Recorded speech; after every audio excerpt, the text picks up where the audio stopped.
Hello and welcome to the Science Fiction and Fantasy Marketing Podcast, the show where we help you establish your author brand, increase the size of your audience, and sell more books. I'm Lindsay Baroker, and I'm here with both of my buddies this week, Jeffrey Poole and Joe Lalo. And we also have two guests for you. So we got 5 people in the Hangout. We're going to try not to crash anything or blow anything up. The topic for today is going to be writing and marketing LGBT fantasy, and I'm going to mangle that. I'm just going to do the initials because I'll mangle it even more if I have to say the whole thing out. If you don't know what that is, they'll tell you. Okay, our guests are Shiriluna Nott and SaJa H. They first met in kindergarten and have been best friends and creative partners for nearly 3 decades. They grew up in the backwoods of northern New York, where the winters are long, the internet is slow, and a leisurely afternoon drive to Canada takes less time than a shopping trip at the nearest Walmart. By day, SaJa works as a project coordinator for a local paving company. She enjoys spending her free time writing and binge-watching videos on YouTube and attributes her unraveling. See, you used vocabulary words. I knew it. Unraveling sanity to her 3 children. Shiriluna is also a proud mother of 4 babies, fur babies, that is. When she's not playing fetch with the pack, she enjoys online gaming, playing piano, and daydreaming about fantastical kingdoms and the heroes who dwell within. They're the authors of the Chronicles of Arden, an epic fantasy series centered around a young, impoverished commoner who finds himself caught in the middle of his country's troubles when he's suddenly uprooted from his home. Not unrooted, that's not a word, and drafted into the military. And being a gay man in a world that favors conformity only adds to his struggles. All right, thanks, guys. I'm going to let you talk a little bit since wow, that was they gave me that introduction. It's a whole 3 paragraphs long. Yeah, right. Yeah, thanks for having us on. It's great to be here. Yes, we're very excited. Thank you. All right, well, thank you for joining us. I've been wanting to kind of go over this topic for a long time, but I haven't seen many people really killing it with that are in the LGBT category in fantasy or science fiction, and you seem to be, with 3 novels out, you seem to be selling pretty steadily, even though you're only releasing, I say only releasing once a year because we've had on some very prolific guests. And some of us may be on that side ourselves. But why don't you tell me kind of, you've known each other for a long time, but what made you decide to write and publish together, and what drew you to self-publishing? Yeah, so SaJa and I have been friends since we were 5 or 6 years old.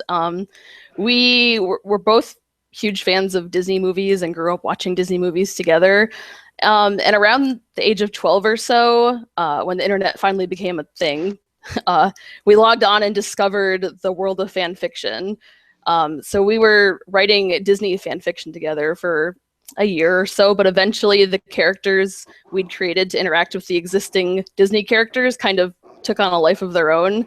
And that's basically how the Arden universe was born.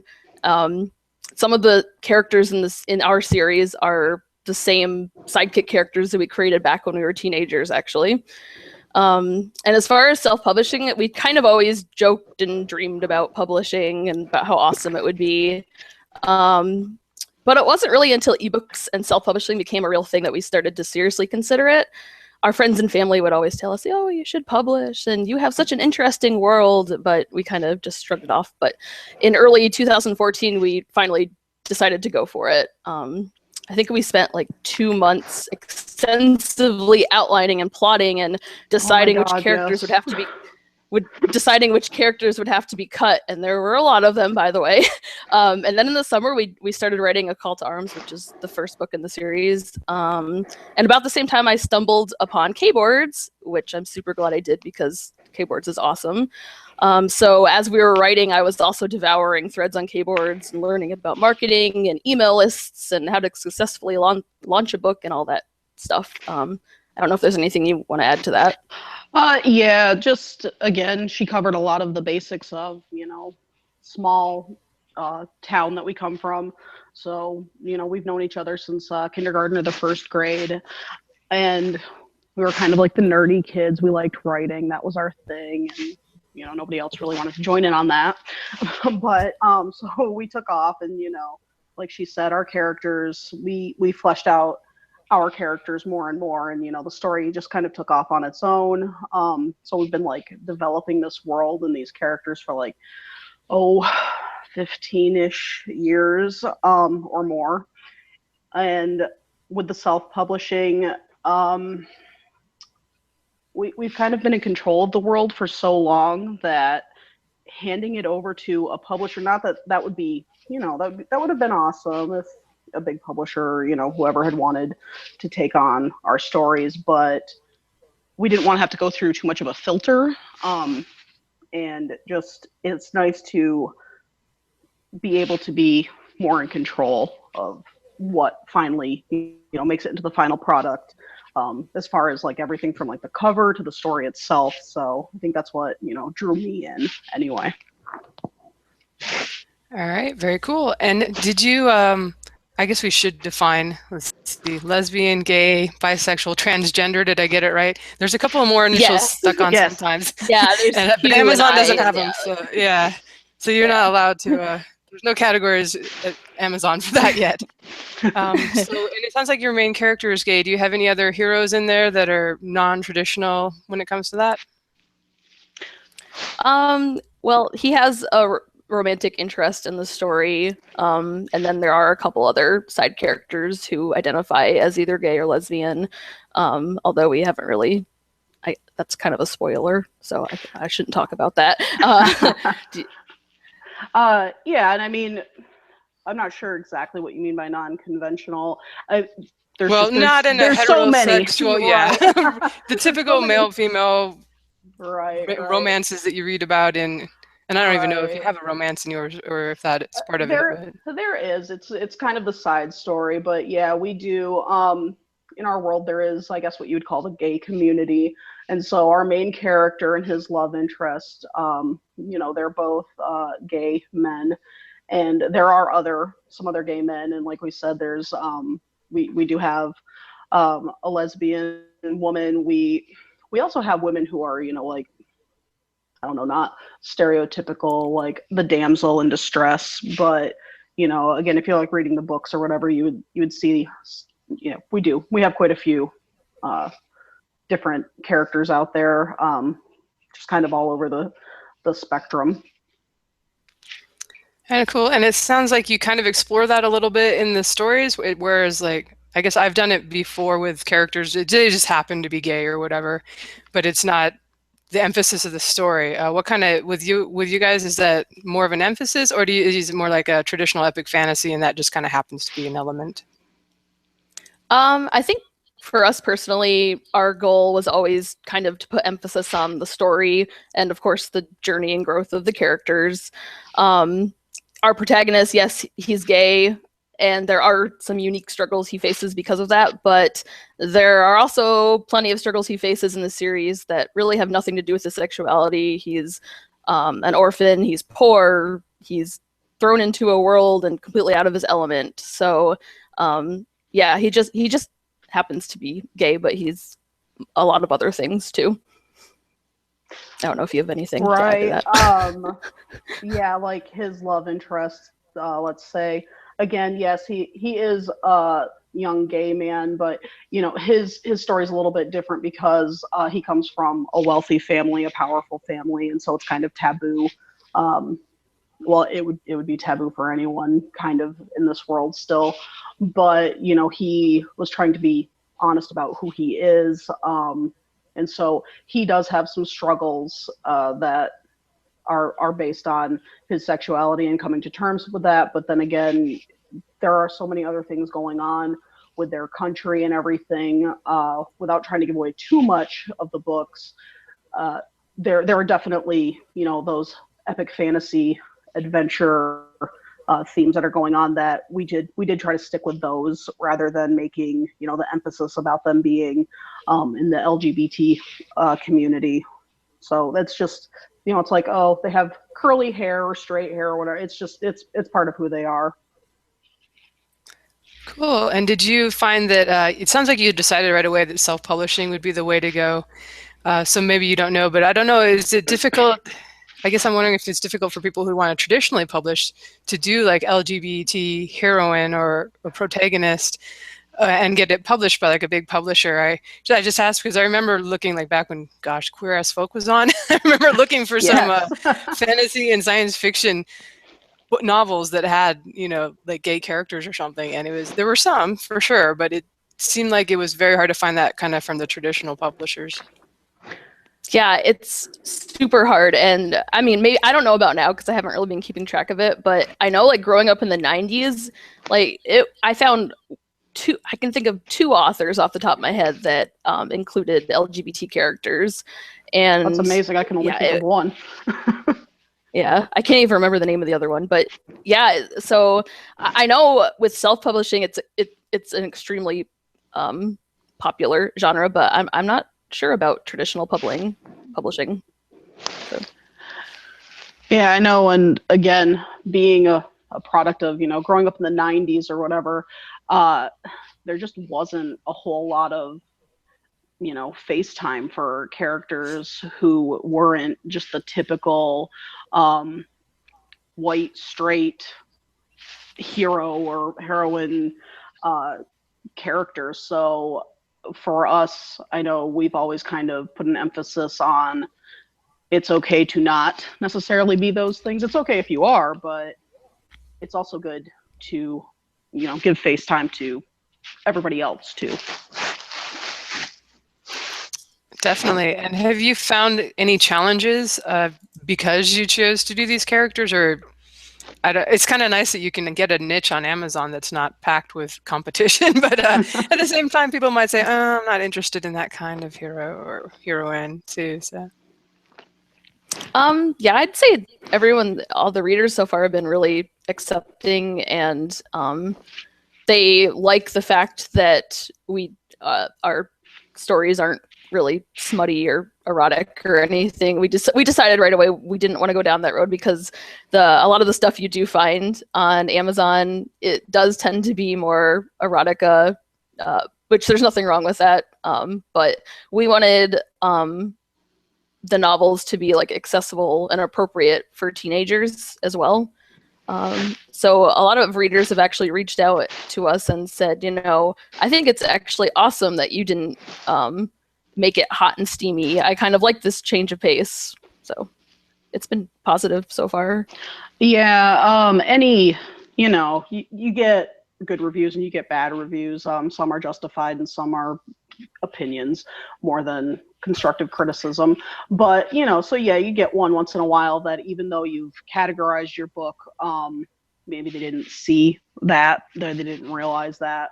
So, like, oh, I was enjoying this book until I realized that the main character was gay. Or another favorite is, I don't have anything against gay people, but I don't want to read about them. LOL, uncomfortable laughter or whatever. Which again is fine. That's fine. That's your choice, what you prefer to read about or whatever.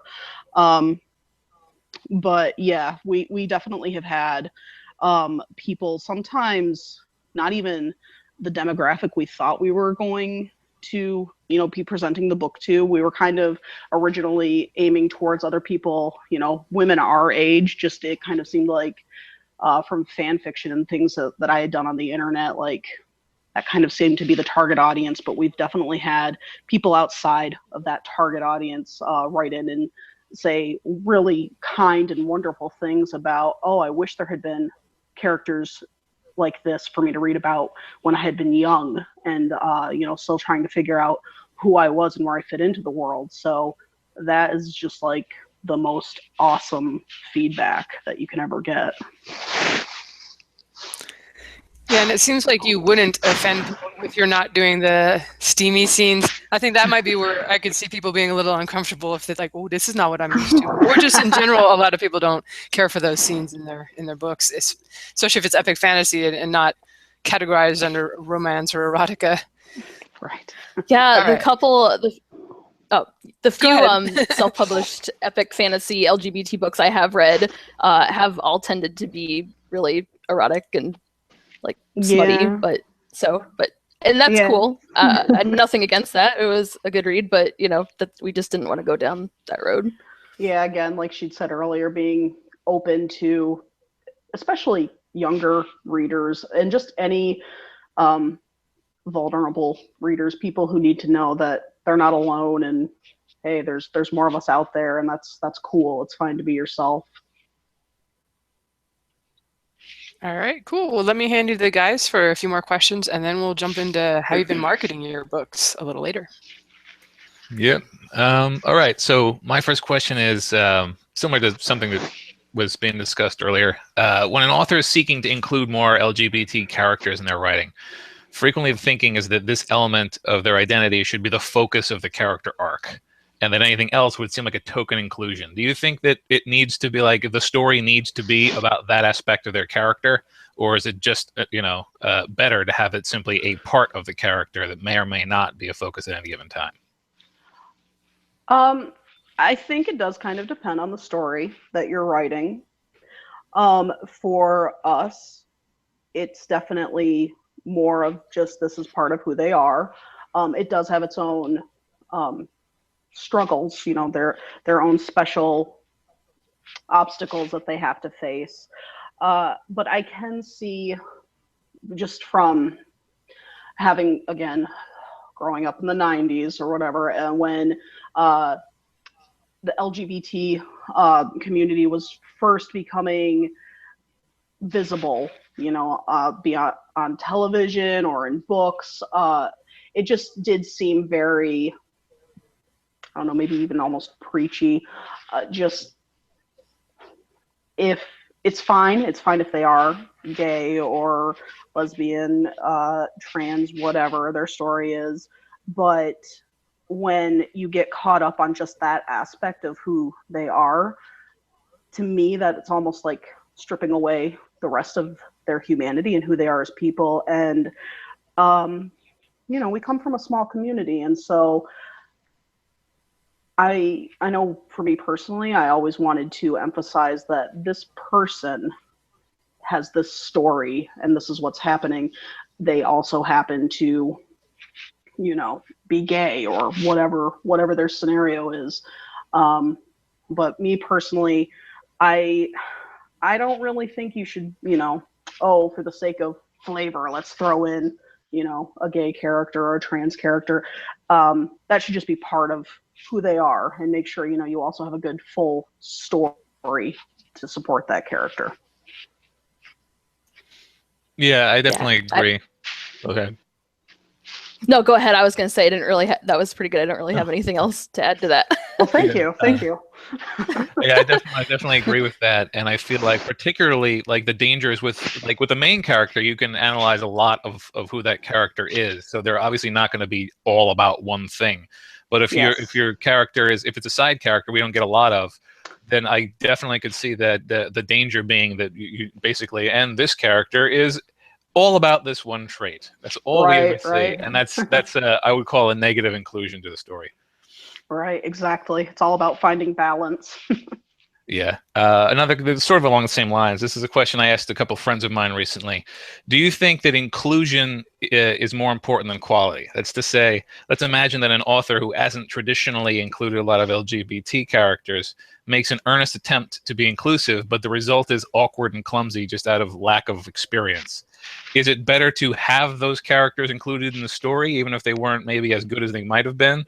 Or is it better to leave them out and leave them to people who can write better? I would say if an author makes a decision to diversify their cast, go for it. But at the same time, to be mindful of falling into those stereotypes and traps. The most important thing to remember is to make your character authentic, and remember that a person's sexuality is only one little sliver of their identity. It doesn't make or break them. So I would make sure that the character is authentic as a person. Yeah, I would always encourage new authors or old authors, if you've been at the game for a long time, that's great too, to diversify. It's always good to see, more people who remind you of you, because that's really kind of what you try to do when you're writing, reach out to people, and they should, see themselves in the story a little bit. And so, if it's the first time you've ever included an LGBT character and you're getting constructive criticism about, oh, this seemed really awkward or a little forced or, clunky or whatever, to be mindful of the criticism and move forward. I wouldn't want people to be discouraged from including people along the spectrum just because, oh, I tried that once and it didn't work out for me very well. I got, a lot of backlash, or I got a lot of criticism. The haters are going to hate, but, if there's good constructive criticism there, to just kind of grow off of that and don't let that put you off from being inclusive in the future. Yeah, I think that's good advice. As long as it's a character and not a caricature, then it's probably going to be worth including. Right. The phrase, I don't remember, I wish I could remember who said it first, but you need to make sure that you're saying, this is what these people are like, and not, that's what those people are like. It's a subtle distinction. Yes. All right, so naturally, when someone thinks of including a more diverse cast, the tendency is to include the non-traditional characters in heroic roles. Do you think that it's equally important to have LGBT characters in villainous roles, or does that, tread the line of potentially being perceived as an attempt to vilify them? I'll let you get that one since you love your villains. I do love villains. They're possibly my favorite of all. I think you kind of just have to have a good feel for what your story is and where it's going. If your only LGBT character, or maybe your only character of color, or your only character from a certain, country or whatever, what have you, if that's the only character that has any kind of, difference from being just like the stereotypical, main character that, we usually see, like, oh, okay, they're white, they're straight, they're clearly the hero. If the only character you have is different from like those presets, then, and they're the villain, then you're going to be really walking like a fine line. So with us, we have a lot of characters who are all over the spectrum as far as, their gender, their orientation, what country they come from, what color their skin is, what their beliefs are, or whatever. And so right now in the series, if you were to pick up our books and read them, the villains tend to be that white man in power kind of character type. But really, if you continue to read our series as we keep going on, our villains will be diversified. Like one of those villains, he looks like, a white guy or whatever, but he's actually not even human if you read the series. So I think that it's okay to include, gay characters, or, people who aren't white, or people from different countries or whatever, as villains, so long as you have a well-rounded cast and you're not making, they're a villain for the sake of being a villain. They're not a villain because they are gay, or they're not a villain because they are black, or, whatever the scenario might be. They're a villain because they're a villain, and then you're just like rounding out their character. If you can do it that way, I think that is fine, and just, goes ahead and helps diversify. Yeah, so really the same rules as heroes. It makes sense that that you would want to follow the same rules just for character development in general. Right. Yeah. Again, my villains have a I have a soft spot for villains. I like them to be just as well developed as our heroes and even our side characters. That's why we had to cut so many characters, because we love them all. Yeah. All right. One more quick question, and then I'll hand you off to Jeff.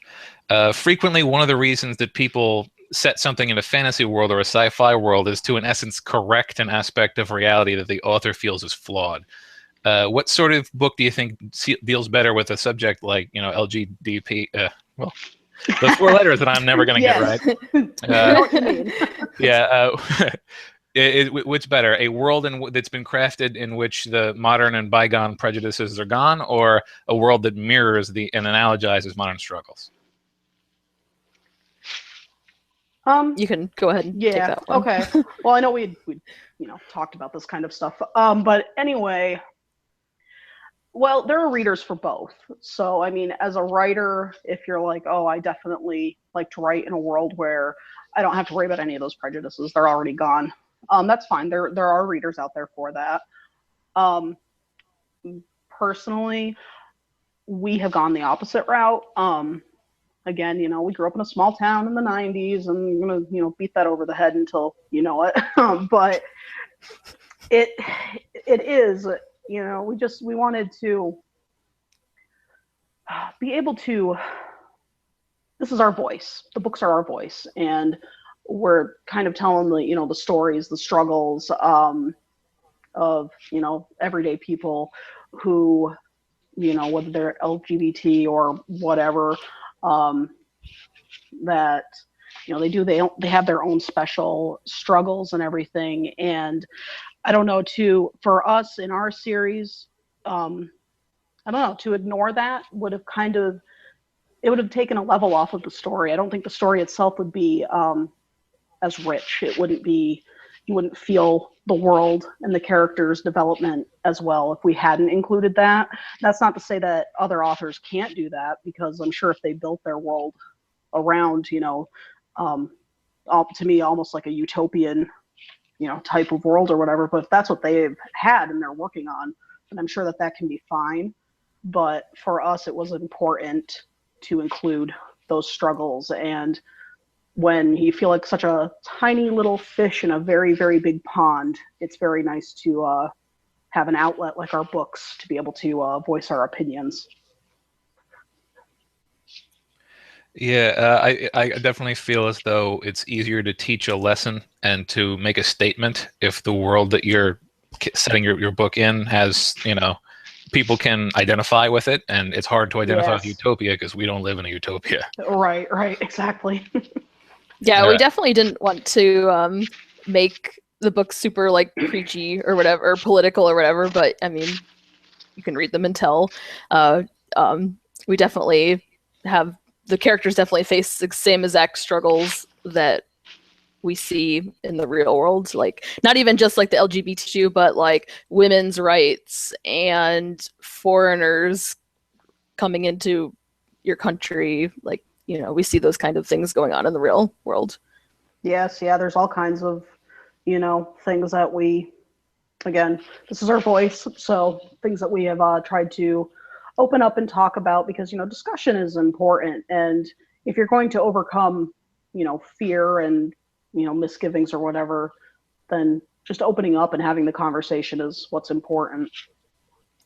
Absolutely. Yeah, and it's important that the story have a point of view, or else it's almost pointless to have the story. Right. All right, well, that's it for my section, so I'm going to hand it off to Jeff for a few more questions. All righty. So I was curious about how many indie authors specifically write in the LGBT community, and as you guys, you know, were mentioning a little bit earlier, there's not many. So I all the research I've done, it suggests that there's like a nice untapped market out there.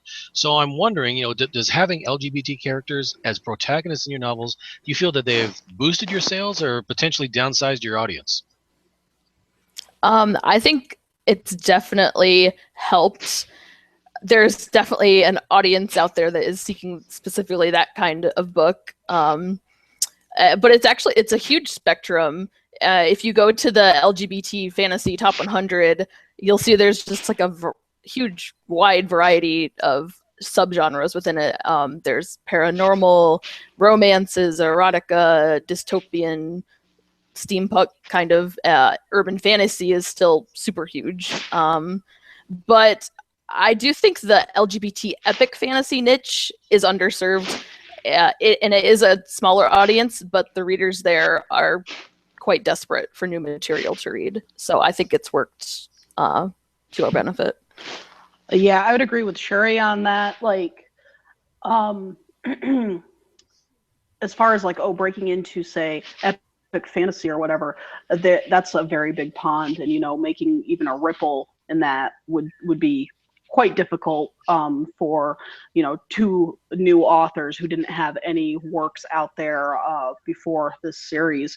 But the niche is actually working for us because, you know, again, we've been writing for these characters for years before we were ever published. But it's nice to, market to, our people, the people that, we always, thought we would be writing for, and the people we identify with. So actually the niche, I think, has probably worked for us. Alrighty, yeah, because everywhere I've looked when I go, I probably pulled up 5, 6 different forums and blogs and this sort of thing, and everyone seems to have the same general consensus. Is like, all the readers that are out there are so desperate for some new material that there is a demand for it. So it makes other authors like myself wonder, like, I wonder if I could incorporate one of my characters as that was. But then again, most authors would say, I write what I know, and unfortunately, I don't know anything about it.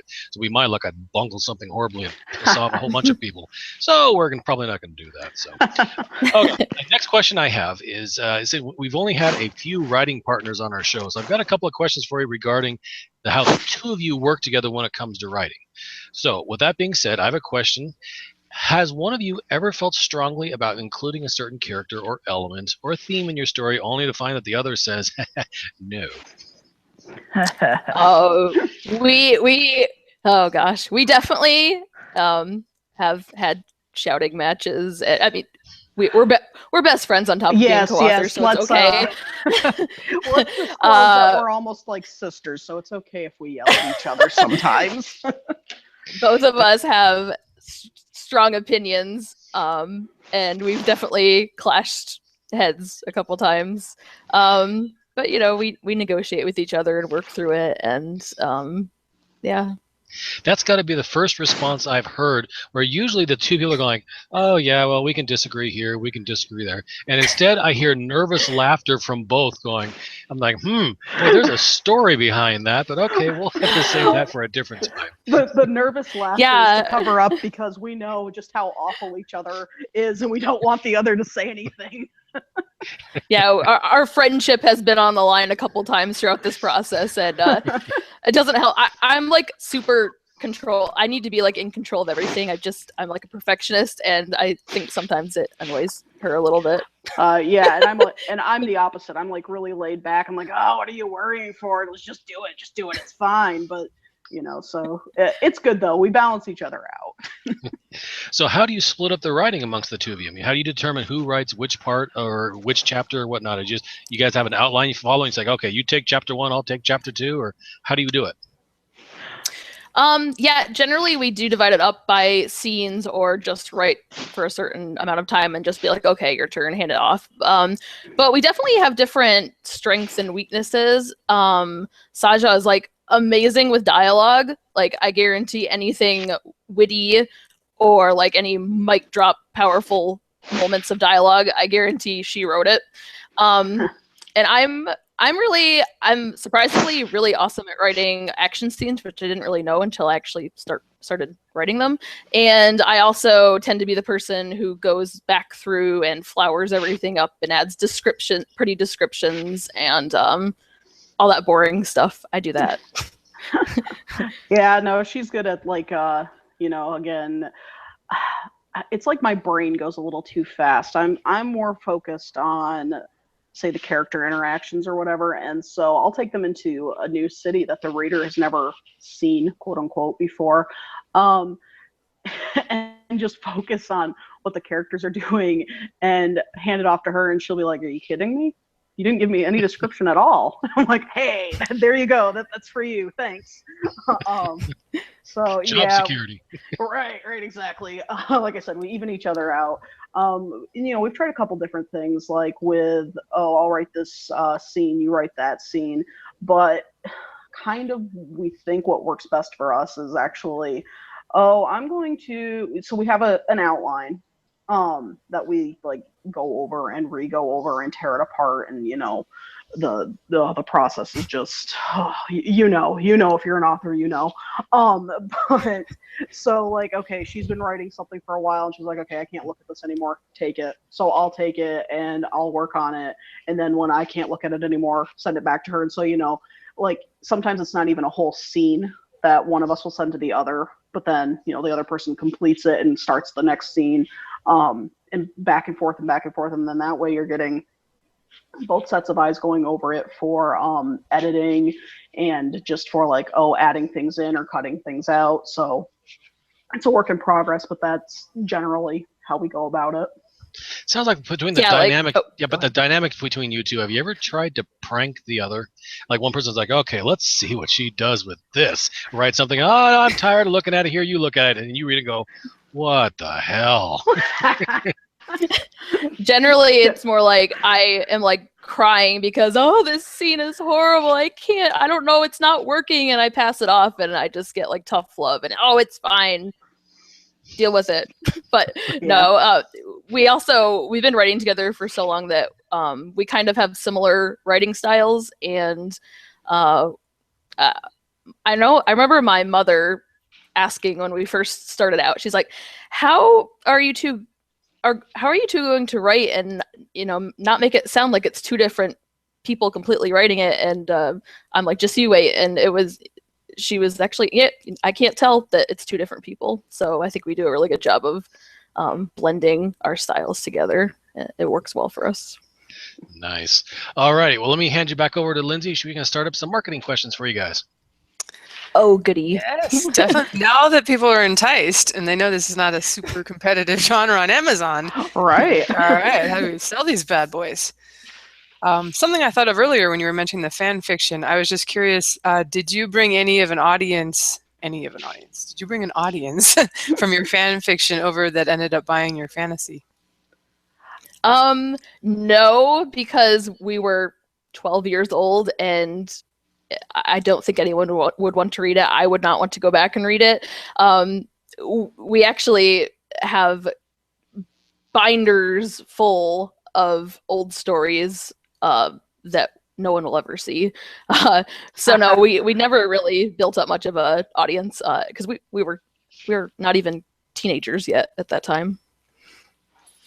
Yeah, okay, I didn't realize that had been so far in the past. Well, I dabbled.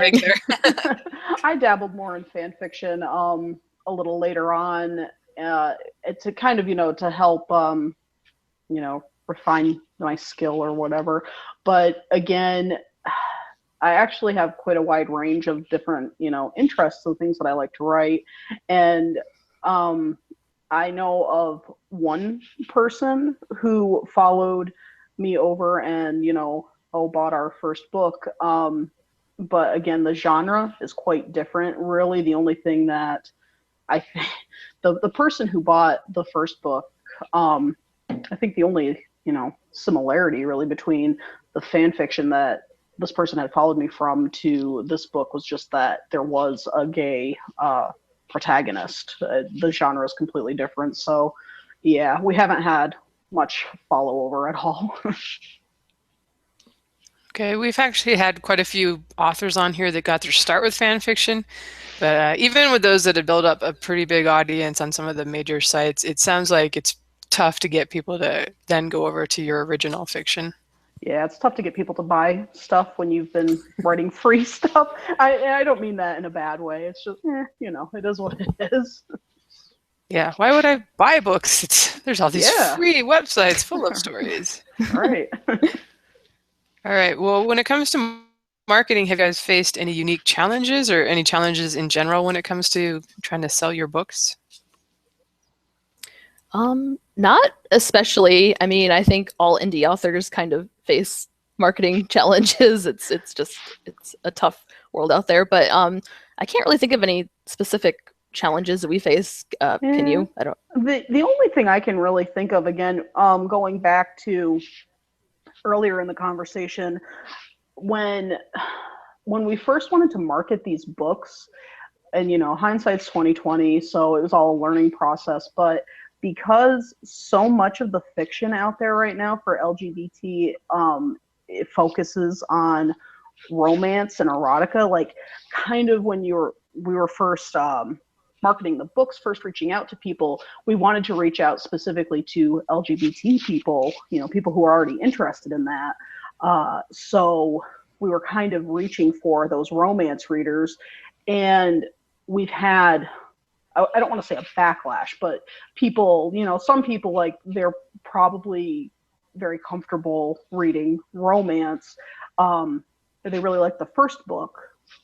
And then as, they read the second and third books, the the story itself is, taking off. It's not, the first book, introduces the characters and you get to know them kind of, and dip your toe into like the world or whatever. But then as, the series progresses and the story takes off, there was, not complaints. I don't want to say that, but, like, oh, this isn't really what I thought it was going to be. And I can't wait for, a happily ever after. I hope that's what we're going to get. So like the romance readers were looking for that. So the unique challenge, I guess, for us kind of is, because there is so much of the romance and erotica out there, like breaking free from that. And it's like, this is an epic fantasy adventure that happens to have LGBT people in it. Yeah. The first book is super happy and light and fluffy. So I could see how the romance readers liked it, but the second book is just, I think one reviewer just described it as bleak. So bleak. And it's like depressing and not happy at all, and things are not going right. So we definitely got a little bit of backlash from that. So going forward, we have not played up the romance in it. Even there is a romance in it, but it's not central to the story. Yeah, those romance readers, they want their romance. I've done a series with them. One of my series takes 7 books for the romance, 2 be fulfilled, and another one takes 8. So yeah, you'll hear complaints if things aren't moving quickly enough or there's not enough emphasis on that. All right. Are there any sites or blogs that people could use for promotions that are kind of specific to that niche? Mostly we use the same sites as everyone else. The only one I can really think of off the top of my head is Queer Sci-Fi, which is they have a blog, a daily newsletter, and an awesome Facebook group, which I'm a member of. They're super active on there. But besides that, we basically just use the same sites, BookBub, of course, and Free Booksy, Bargain Booksy, ENT, BK Nights. And then I also love, and I don't hear them mentioned very much, but Fussy Librarian. I like them. I've always used them. And also Book Barbarian, which is only for fantasy novels. I like them too. Yeah, it's always nice if you can find a few extra that are like some genres. It seems they have a ton of book bloggers and a ton of sites where maybe you can get your book plugged. I don't know about these sites because I'm not in epic fantasy doesn't really seem to be one of them, but it seems like paranormal romance, there's a lot of extra ones, and some of the regular romance sites and stuff. But yeah, First Sci-Fi sounds like a good one. Do they like have ads? They're awesome. Or do they just they always book? whenever we have a new release, they always just offer to plug it for free. They're awesome. They in fact, if I forget to contact them, they reach out to me. Hey, we have an opening in 2 weeks. Let's set you up and send us a plot summary and links to your book, and we'll plug it for you. So they're great. I love that site. That's pretty cool. Did you come on their radar just because by submitting your first book, or how did they find you? I think I joined their Facebook group. I found their Facebook group first. And then they have links all over the place. And I think the moderator in the Facebook group reached out and asked me if I wanted the first book on their blog. And I said, of course. All right, cool. Well, as we said in the beginning, you guys have 3 novels out now, and you've been releasing about 1 a year. And by some indie standards these days, that's not very speedy. So what have you been doing to kind of keep the sales going in between releases? Well, it's releasing only once a year is definitely a huge challenge for us, and it's something we're working on improving. After that horrible 60-day cliff everyone talks about, it becomes more and more difficult to keep the new release from sinking in the rankings. We were able to get A Call to Arms, which is the first book, to stick somewhat, probably because we had a BookBub last year, and also because I really pushed the heck out of the book when it first came out. I was taking advantage of the free KU days, and we gave away thousands of copies. Just where our goal was really just to get new eyes on it and hopefully reviews. And then Nightfall, the sequel, we had a pretty good launch with that as well. And then Battle Dawn kind of flopped, and that might have been because we released it at a bad time of year, or because there was 15 months actually between the release of Nightfall and Battle Dawn, so that could have been part of it. But we definitely would like to try to go to more of like a 6-month release schedule. A year is way too long, especially for indie authors. Yeah, it seems like these days, if you're not releasing something every 3 months, people are going to forget about you. And, like when your series is longer and been going on longer, I think you're more cemented in their head. But after maybe just one book, they might kind of forget about you in 12 months or so. Yeah, the readers get like super impatient. And I'm a slow writer. I know SaJa is faster, but I write incredibly slow. So that's something I'm kind of trying to work through and increase my speed. Yeah.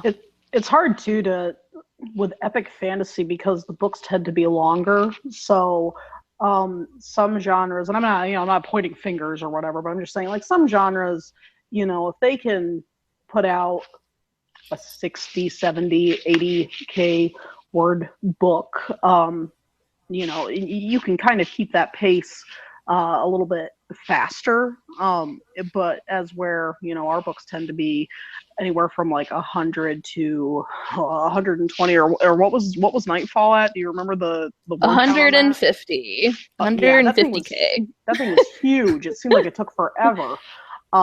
So it's harder kind of to keep that pace up and not get burnout or whatever.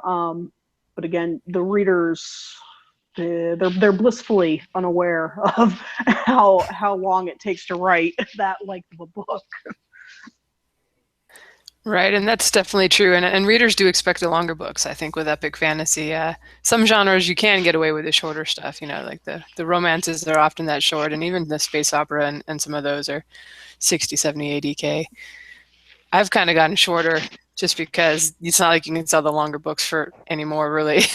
Yeah, exactly. We're actually working on the same thing. Like, I told her, like, okay, our next book, we're aiming for 100 to 110 to maybe 120K, but no more. We're gonna make this work. If we have to make it 15 books instead of 8 or 9, I think we're planning right now, then so be it.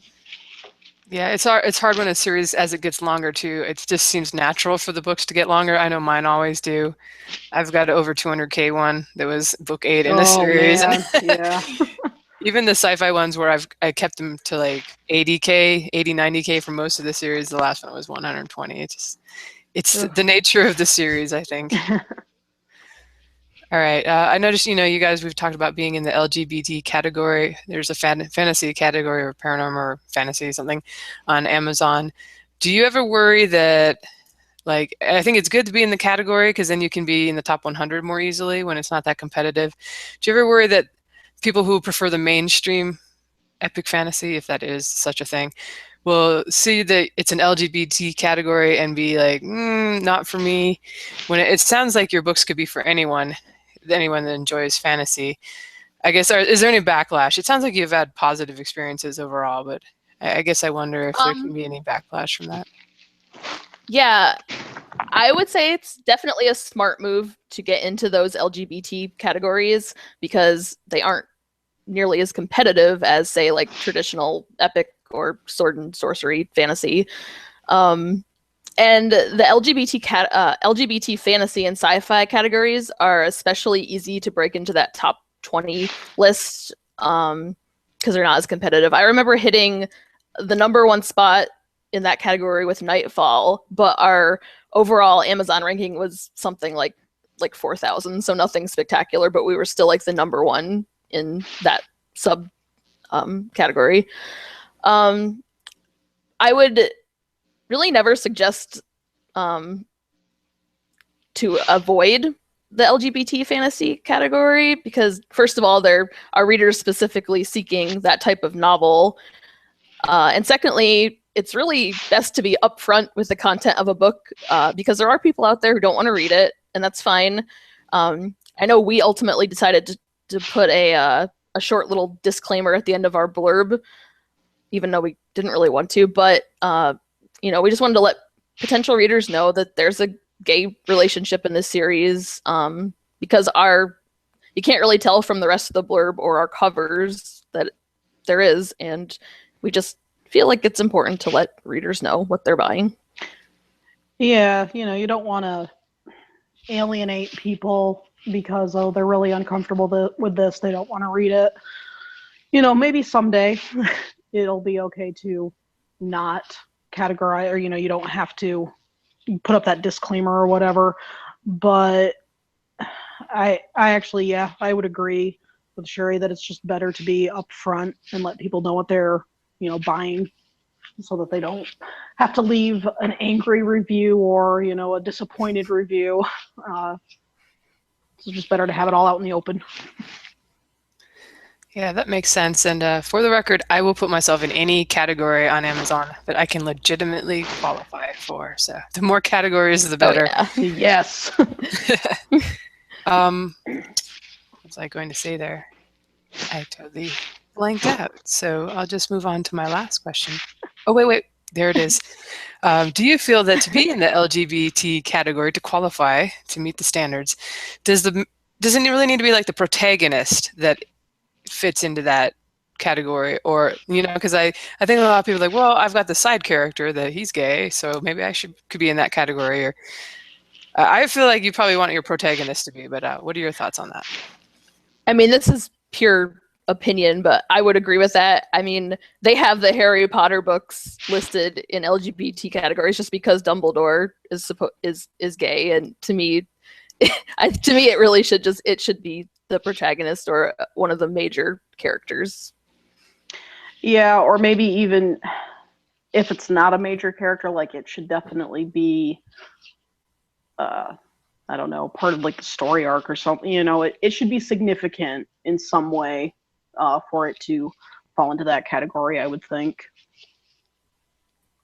All right, cool. Well, that's it for me. I'll pass you back to the guys.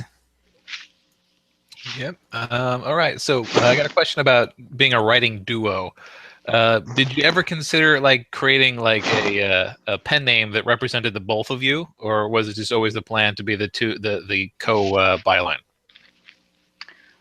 I think we always wanted to keep our separate identities, in case we ever branch off and do other works or anything in the future. I mean, right now, especially for this world like Arden, I can't really fathom doing anything separately, like on my own, unless she was like, nah, I really don't care about that character or that storyline. You go for it, and vice versa. So we do wanted to keep our separate identities and whatnot, and just like realistically for say tax purposes and everything, we had to we created an LLC for ourselves so that when it comes time at the end of the year, beginning of the year, when you have to pay your dues, take your lumps or whatever, we had that all separated out. So for us it was a means of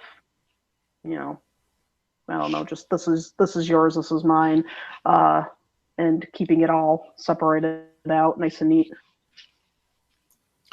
Yep, that makes a lot of sense. I find that really, particularly because this seems to be, we'll say the bulk of your published information right now, it seems like the only time maybe a pen name representing the two of you would have been necessary is if it was drastically different from other writing and you were worried that crossover would cause disappointment with your audience.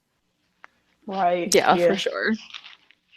I really only have one more question for this section, which is when you're making writing decisions for future stuff. Well, first off, how far ahead have you planned the series? It sounds like you have pretty much the whole thing planned out. Well, so in the beginning, we totally spent like 2 full months doing the super in-depth overall plot of the entire series.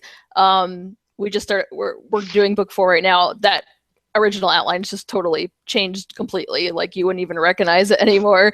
So yeah, don't ever try to plan the entire series at the beginning in detail, in like tiny little, every little thing written out. Planning a long series like this, it's kind of like being a first-time parent. You need to make sure you have your diaper bag, and you need to make sure that you've got like the diapers, the wipies, the formula, the bottle. Don't forget the baby, but you know, don't plan out all of like the details. It's just not going to work out that way. So in the future, we're probably just going to kind of do like a skeleton type overview of this is where the story starts, and this is where the story ends, and these are the things that arch in the middle. This is, you know, how it goes. But yeah, probably we won't try to bullet everything out and have it all planned, because it just I think ultimately we've made the story better, but it definitely has changed. Yeah, the stories start to make their own decisions after a while, particularly once the dialogue starts getting put in. Yes. And so I guess then my question would be: have you guided a the future of the series based upon has marketing guided the series at all? Like, have you decided, well, this will be more popular than that, so let's make that the focus for the next story? I would say little to no consideration is given to like the marketability. We basically write the books that we would want to read and kind of rely on the characters to drive the story. I know like both of us are huge fans of that super deep, limited third person point of view. We want the readers to be fully immersed in like the psyche of the characters and feel their angst and their anger and pain and joy, everything that the characters experience. And to me, if we don't provoke some kind of emotional response from the reader, we haven't done our job. And we do kind of get those angry crying fan mails like, why are you putting me through this? It's awful. And I'm like, I'm sorry. But that's what I like. I like to kind of get emotional reaction from people. And yeah, we don't really write to market at all. We kind of do our own thing. Yeah, I've always been stubborn, and I remember kind of early on having this conversation about kind of, again, why self-publishing was good for us. You know, it's like I don't, a trend can be fine. If your story falls within a trend, that's fine. But I didn't want to feel obligated to follow a trend. So yeah, we're just trying to stay authentic to the story that we want to tell, rather than what's profitable in the moment, because that can change from one moment to the next anyway. Yeah, following trends can, if you don't do it carefully, can definitely date your book in a terrible way. Yes. All right, well, that's all I have for this section, so I hand you off to Jeff for the last few questions. Alrighty. Movies and television shows have expanded their cast to include more diversity as central characters. Do you believe that the potential of the LGBT market is not solely about the intended reader, but instead about the read? I'll let you get that one. I have to think for a minute. Okay, I'm sorry. So, can you say that one more time? I'm just making sure I'm understanding this. Sure. The question would be do you believe that the potential of the LGBT market is not solely about the intended reader, but instead about the read, about the story? Yes. I think, especially if we continue to see more LGBT works out there, things that have these characters and this type of diversity, I think eventually the novelty will wear off, and we can just kind of get to a comfortable spot where that just happens to be part of who that character is, that doesn't have to be the driving force behind it. We can just have, say, Lindsay had said something about the show that used to be on, again, back, it was a while ago now, but Queer as Folk. Yeah. Yes, Queer as Folk. Like, you can just have a good series about, this group of friends in the city, and it doesn't have to revolve around them being gay. It can just, be these guys' struggles and accomplishments and everything. So that would definitely be a goal of mine. As far as I know, like say none of my children are on the spectrum anywhere, but I would definitely, for the future generations, would want them to be comfortable and for there to be representation out there, and for at some point for it just to like not even be a blip on the radar, you know, like I think back to like the original Star Trek with William Shatner and how I can't think of her name. She was the only, you know, black lady on there, and Uhura, Uhura, there we go. And how just like now, I don't know, I see people of color, you know, any color, but like, I don't know, to see black people who aren't in a subservient role or whatever, like, you know, I can't remember, the actress herself had said, you know, she remembered getting like a fan letter from a little girl who was excited because, she saw a woman on television who looked like her, you know, a black person on television who wasn't playing a maid. So kind of the same thing, like I would hope one day that, you know, there can be gay people or trans people or everybody on television or in books or whatever, and that's just a part of who they are. It doesn't have to be the driving force like behind the story or for the market there. Right. Yeah, and just to add quickly to that, just I don't think that the character being LGBT can carry a story. Like the story has to carry the story. Yes, I would agree. Yeah. All right. Shifting gears. Okay, back a little bit over more towards the marketing there. Do either of you use social media? Are there any platforms you favor more than the others? I think both of us definitely use Facebook as our main source of communication. We both have author pages, although we're kind of both bad about posting regularly. But Yes. I try not to just post, you know, go buy my book. Have you bought my book yet? I try to, you know, post some teasers. I posted some artwork. Our cover art artist is amazing, by the way. Or just like little progress reports, and sometimes we'll do like a little giveaway. I think I have something, I'm gonna do like a character naming contest coming up, and you know, suggest a name, and if you win, get a free copy of the next book or something along those lines. And with those, I almost always do the paid boost because I think my Facebook page has like something like 1,300 likes, and I want to make sure I reach all those people. So I always just do, you know, throw $5 into a boost to get it more visible. And I have Twitter, but I honestly have not figured out how to work Twitter. It's over my head. It's over my head. I have not figured it out. So I usually just post there if we have a new release. Yeah. New release. I would agree with like, I definitely prefer, say, Facebook to, and my Twitter handle, at least. I'm not saying, there are probably people out there who know how to work that better than, say, I do. I would say for us anyway, Twitter is a good way of, you know, giving a little shout out to people who are already following you. I have not figured out how to like grow my you know, followers on there. Like if they come to me on Twitter, it's because they already like know where I am on Facebook. I don't get the vice versa at all. Yeah, and just to give a quick shout out to like networking on Facebook, I think we're both members. There's a couple of really awesome groups on Facebook for networking. Queer Sci-Fi, which I mentioned already.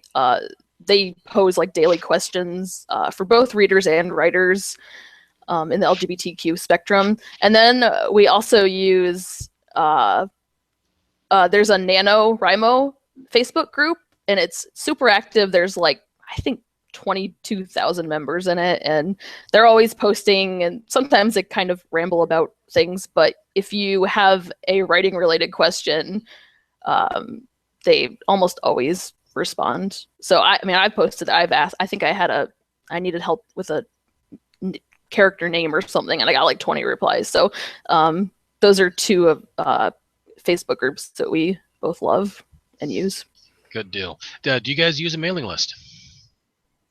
We do. I set up the mailing list, I think, even before the first book was released. Thank you, Kboards. Good for you. Yeah, Kboard. I totally did my research, did my homework, and so we got that set up. Right now, it's pretty much 100% organic. I put a link at the beginning and back of each book, and we've gotten a lot of signups, but I do believe we talked about writing like a short story set in the Arden universe and just kind of using it as an incentive to get signups in the future to make it grow faster. But yeah. Good deal. Well, that's pretty much concludes my questions. Let me hand you back over to Lindsay, and we'll go ahead and try to wrap this up for you. Yay. Yep, we've kept you here for about an hour, so we better let you go. Before you go, do you want to talk about what you're working on now, if you have any interesting projects in the works? We are working on 2 projects, actually.